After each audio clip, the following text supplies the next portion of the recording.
How you are seen by higher dimensions, how you are seen by your higher self, is not the way that you usually see yourself through the ego, through the accuser,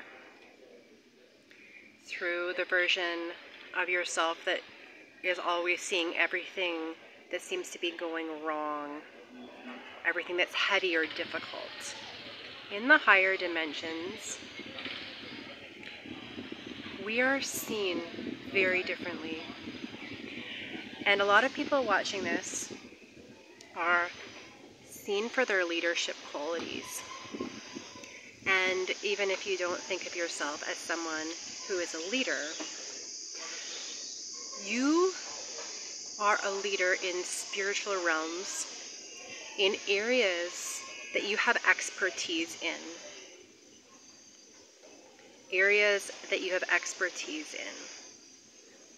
Most people watching videos like this have been through big things in their life that have caused them to go on a healing journey, or which has sparked a spiritual awakening.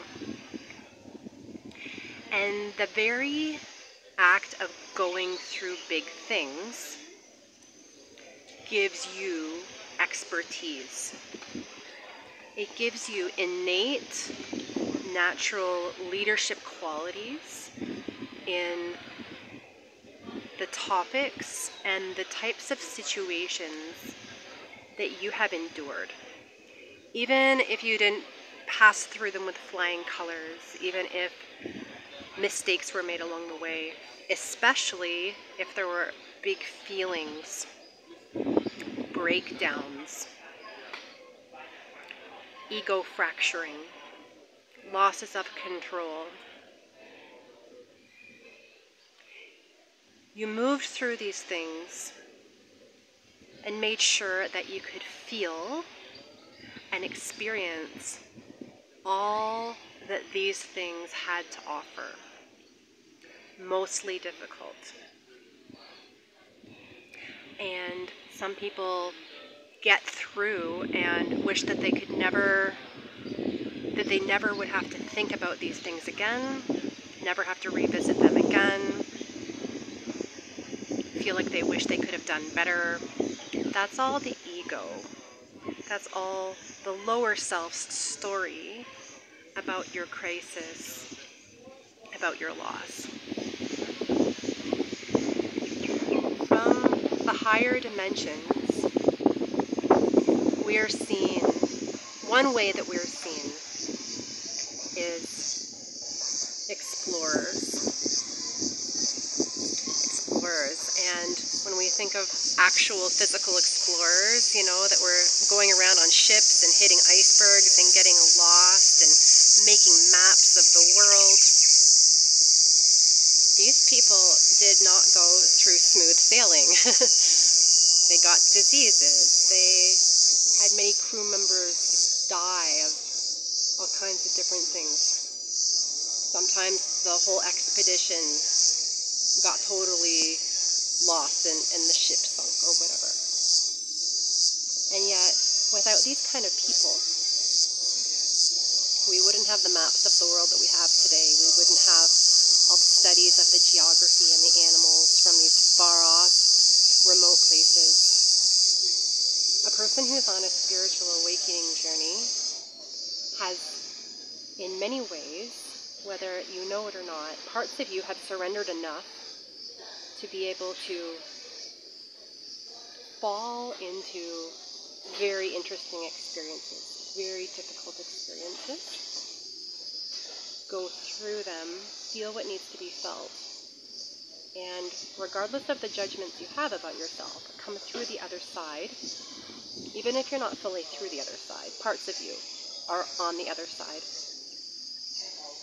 and gain wisdom that cannot be gained through books, through YouTube videos, through documentaries. No one can take that from you. That is your leadership. And if it hasn't come already, a day is coming where people are going to energetically and vibrationally and magnetically find you, who are starting to fall into some of these difficult experiences themselves, who are just starting out, who can't imagine what it might look like to have gone further into these unknown territories. And you will find that you are in the right place at the right time for that person to hear your story. And it might not even be you sharing your story. It might just be your presence. It might be the way that you walk, the way that you smile, the way that one day you nonchalantly mention something that you've been through, and you've made it all right. You've made it okay. And to that person, you are a leader. In fact, you're a hero, because your existence gives them some massive hope that they're going to make it through okay too. And even though no two people's experience is identical, we can never really get inside someone else and feel what they felt.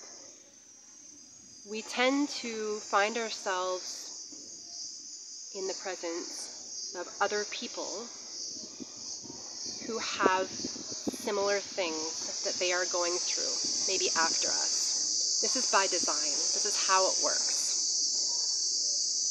And so if that hasn't happened yet, it's going to happen.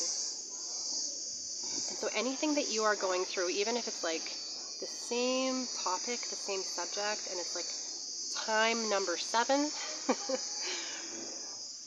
layer number 7 of the same issue, that's just basically like you're getting your master's degree, your doctorate degree in something very specific. People who go through one thing one time and then they, they're thinking that they're an expert in it, that's okay. But I would rather go and learn from somebody who's really covered all the corners of a certain type of experience, who's looked at it and felt it and experienced it from many different angles at different points of their life, and can troubleshoot from all the different sides. And as defeating as our difficulties and our patterns that we find uncomfortable, as difficult as they are, these are the situations that are sculpting us. The painful tools of the sculptor, the master sculptor, are sculpting us into something that we previously weren't. And we don't know what that's going to look like. We can hope to have certain qualities, hope to look a certain way by the end of it, but we really don't know. It's really going to be a surprise. And the cool thing about it is the sculptor is part of us too. It's a more divine part of us, part closer to the Godhead. We can trust the sculptor.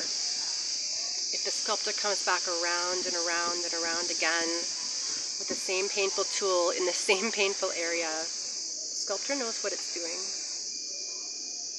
It's making you into a leader of something, or a type of person, or a type of situation that you didn't even know was part of your future. And that might feel or seem like it's a long way off, but it's actually closer than you think. So even if you're still going through something over and over, keep on the lookout for the people that are coming behind you, the people that are coming after. They're coming. So don't miss anything along the way. Don't miss any of the details. Don't miss any of the feelings. Make sure you gather everything, because you're going to need it. You're going to need it because they're coming to be led.